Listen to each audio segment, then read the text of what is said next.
por enquanto a gente está sendo a potência que copia o modelo português, que está instalado aqui, de exportador de matéria-prima e de commodity barata.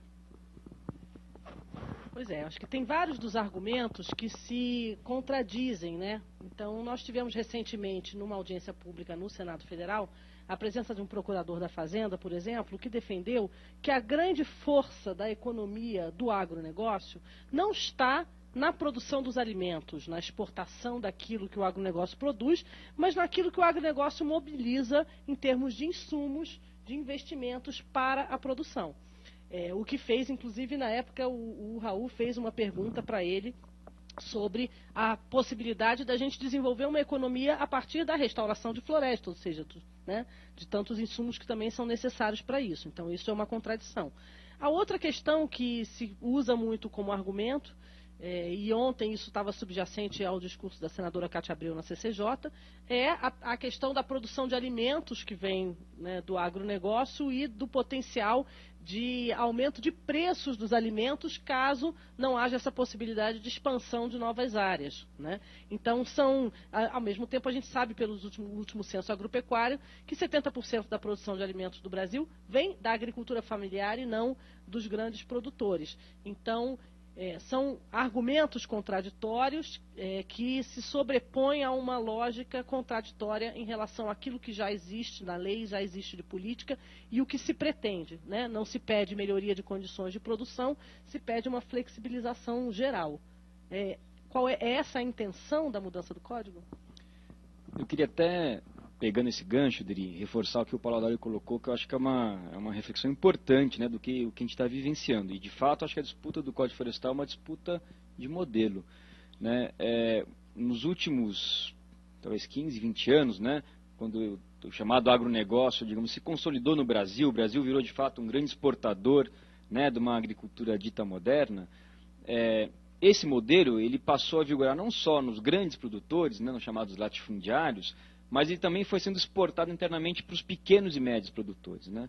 Então você tem uma situação hoje em que o pequeno produtor ele é forçado, ele é levado a produzir soja, né, para vender, para pegar um empréstimo no Banco do Brasil, a uma taxa de juros razoavelmente alta para ele, né, com a qual ele vai ter que comprar uma quantidade de insumos para plantar uma soja, né, transgênica, uma soja híbrida, com a semente comprada, com agrotóxico, já com todo o receituário da Revolução Verde, que custa uma nota para ele, né, que ele tem que vender aquilo já para algumas poucas grandes, né, compradores que vão revender, vão exportar e tudo mais.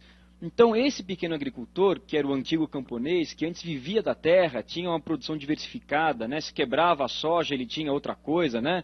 Ele conseguia sobreviver da terra, ele tinha no mínimo a sua subsistência da sua terra, ele passou a estar cada vez mais nas mãos de terceiros, né? É do banco, é de quem vende os insumos, é quem faz empréstimo para ele, que precisa agora do porto de Paranaguá, não sei de onde, para poder exportar. Então, ele está sempre afundado em dívidas. E digamos assim, a bancada ruralista, os grandes, né, conseguiram vender a ideia de que o que está oprimindo ele não é esse conjunto de fatores, mas é a questão ambiental. Ou seja, é ele preservar 30 metros na beira do rio que vai acabar com a vida dele. E ele acha que é isso mesmo, porque ele gira, né, uma quantidade de dinheiro e entra numa quantidade de dívidas que ele acha que se ele conseguir plantar mais 2, 3 hectares, já é um alívio para ele. Mas eu faço até uma alusão de que é como entrar num cheque especial, né? Pode até ser verdade que imediatamente ele continuar ocupando aquela área, ou vir a ocupar uma área a mais, na beira de rio, numa nascente, numa encosta, né, desmatar a reserva legal dele, ele possa imediatamente ter um alívio, né, mas ele tem um problema estrutural que não vai ser resolvido por isso, ou seja, ele dentro em breve, né, se é que muitos já não estão assim, continuará insolvente, continuará inviável, né, ou seja, tem muitos casos, muitos exemplos, né, que o Aldo gostava de colocar do pequeno produtor, né, lá em Santa Catarina, que tem 3 hectares num morro, né? E que metade da área dele, 2/3 da área dele é tudo APP, porque um morro é uma área protegida. E pode ser verdade, eu acredito mesmo que existam situações como essa, já vi algumas situações como essa. Mas o fato é que um sujeito, né, que tem 3 hectares no morro, não é a legislação ambiental que levou ele para essa situação. Ou seja, nós temos uma estrutura fundiária do país que tornou esse produtor inviável. É inviável um produtor com 3 hectares no morro, que qualquer coisa que ele plante, em poucos anos ele não vai ter mais solo para plantar, né? Então, só que ninguém questiona isso, isso daí não está em debate, né? O modelo de produção agrícola no Brasil, isso que o Paulo colocou, não está em debate nisso daí, né? A gente vai pegar o elo mais fraco dessa cadeia que aquilo que pode nos dar sustentabilidade, aquilo que pode manter a agricultura permanente para sempre, né, com qualidade, é o que vai ser retirado, né, numa lógica quase que industrial, de que eu posso fazer qualquer coisa aqui, e tem muito disso, né, eu acho que a agricultura moderna não é feita mais necessariamente só por agricultores, né, tem muitos investidores, né, muita gente que compra uma fazenda de soja, mas poderia ter investido esse dinheiro numa fábrica, não sei aonde, colocado no banco, né? E para ele é um negócio aquilo. Claro que tem muitos agricultores que vivem da terra, né? Que têm zelo por ela, né? Que eu acho que estão caindo num canto da sereia aí, né? Mas tem essa lógica dominante que eu posso fazer qualquer coisa que não tem problema, né? Depois eu pego esse dinheiro e faço outra coisa. Eu queria aqui voltar num ponto também de várias premissas, né? A CNA ontem distribuiu vários mapinhas, né? Quem viu a sessão via a Cátia Abreu com um bottom assim, né? Que mostrava um mapinha que é esse aqui, que fala que o Brasil tem 61% de florestas preservadas e que, portanto, nós estamos tratando só de 27,7% da área aberta, que é a área onde se produz alimentos, né? Não. Só curiosos, porque a matemática da Cátia Abreu e a fonte de dados dela é extremamente curiosa, porque ela disse, por exemplo, que 27% da Mata Atlântica está preservada, né? E nós, se você olha no mapa, e todos nós sabemos que tem 7% só da Mata Atlântica preservada. Ou a Mata Atlântica era menor do que ela imaginava, né? Ou então os dados dela precisam ser revistos urgentemente. O matemático que lá da Embrapa, que ajudou a Cátia Abreu a montar o seu discurso, é maluco. Já que eu falei da Embrapa, ela falou uma coisa muito engraçada no debate de ontem. Ela lamentou que a Embrapa não tivesse ensinado a nós, agricultores, a plantar em cima de árvore. Olha, a gente podia pensar o seguinte, né? O Brasil está há muitos anos, a Embrapa é uma entidade extremamente respeitável no Brasil, considerada, inclusive, de um grande sucesso em termos de agricultura tropical e subtropical. A gente podia pensar que a parte do dinheiro que foi gasto pela população brasileira em via impostos em Embrapa foi mal empregado, porque talvez ela pudesse ter aproveitado e desenvolvido a técnica da agricultura em folha, né? Não, mas o que eu queria completar aqui é o seguinte, essa lógica dela é interessante, né? Porque isso é uma das premissas que são colocadas e que você tem que se analisar bem, você ver qual que é o discurso que está por trás disso. Na lógica dela, o Brasil não precisaria ter o programa do Brasil Sem Miséria, porque o Brasil não teria miseráveis. Porque você pega o PIB per capita do Brasil, né, não tem miserável segundo o PIB per capita, ou seja, a quantidade de riqueza que é gerada no país, né, dividido pelo número de população, dá para todo mundo comer e viver razoavelmente bem. Só que o Brasil, todos sabemos que tem miséria, tanto que o programa central da Dilma é o Brasil Sem Miséria. Por quê? Porque é um país desigual na distribuição de riqueza. Inclusive na riqueza floresta, né?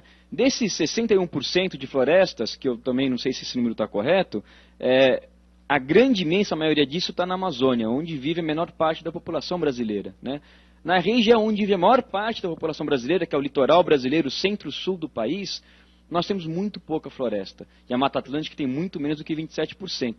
Eu queria mostrar esse mapinha aqui, que é um mapa que nós aqui do ISA produzimos, que mostra o Brasil dividido em bacias hidrográficas, né? Que é uma unidade de planejamento territorial, né? Que quem trabalha com o meio ambiente sabe que é muito melhor do que o município, do que o estado, porque é na bacia hidrográfica que tudo acontece.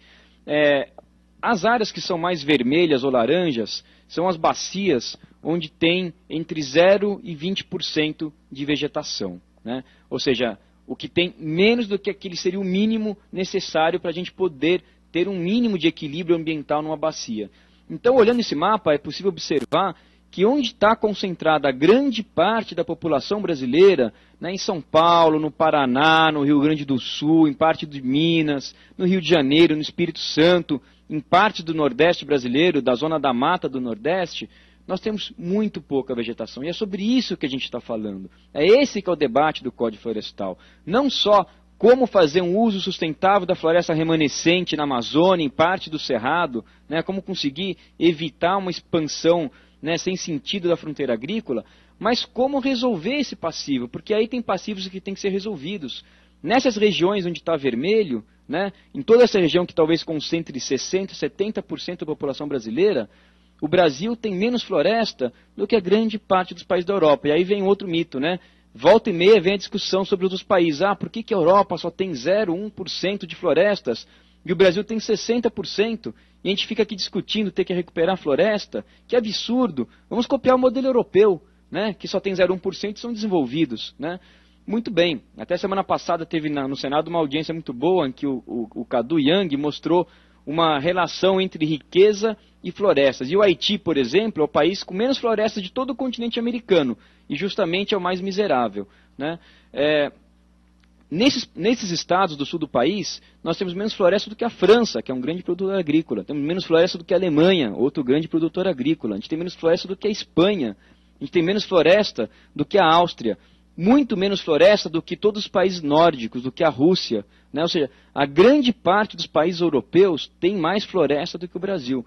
O Brasil desmata, historicamente, nos últimos 20 anos, né, em casas entre 2 milhões até 9, 10 milhões de hectares, contando o cerrado, né? A gente já teve anos em que isso daí bateu perto dos 9 milhões de hectares, contando o desmatamento no cerrado. A Europa refloresta 800 mil hectares por ano há 20 anos. Há 20 anos a Europa refloresta florestas, repõe florestas, porque eles já passaram por isso. Ou seja, a Europa já viveu no pós-guerra os efeitos de ter excesso de desmatamento, de ter desmatado lugares onde nunca deveriam ter sido desmatados. E eles refizeram a muito custo parte de suas florestas, né? E nós estamos indo na contramão, estamos querendo repetir o erro deles, né? Mas sem reconhecer aquilo que eles fizeram depois. Ontem eu estava ouvindo no rádio, depois da audiência que teve do Código Florestal, uma audiência no próprio Senado sobre Mercosul.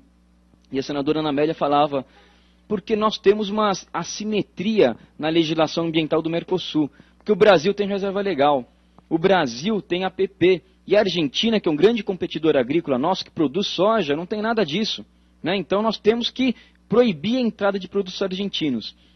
Quem se dá o trabalho de estudar a legislação argentina, inclusive o site do Greenpeace da Argentina tem bastante informação sobre isso, vai ver que não é verdade isso, né? Que todos os estados argentinos, a Argentina tem uma lógica um pouco diferente, ela descentralizou para seus estados, mas não só na legislação florestal, ela tem um outro tipo de federalismo que é bem diferente do brasileiro, mas ela descentralizou e cada estado tem medidas de APP próprias, mas todas elas são iguais ou maiores do que as APPs brasileiras, né?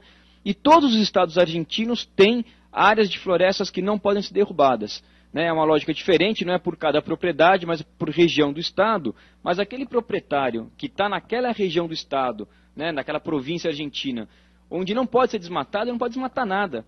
Nesse caso, a reserva legal do sujeito é 100%. Né? Então, você pega a província de Córdoba, a maior produtora de soja da Argentina, né? Terra ótima para soja.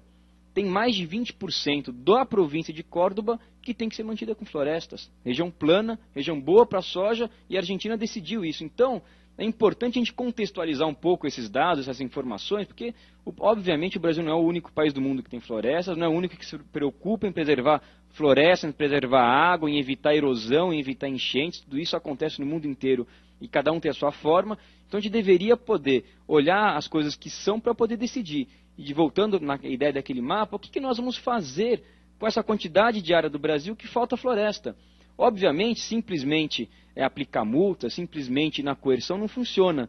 Nós deveríamos ter para essa parcela do Brasil do passivo instrumentos de indução, que esse projeto não traz. Eu acho que esse é o grande problema dele. Ele não só passa uma borracha para trás, como ele não inova nada para frente. Não tem nenhum benefício concreto para aquele que preservou ou para aquele que quer preservar.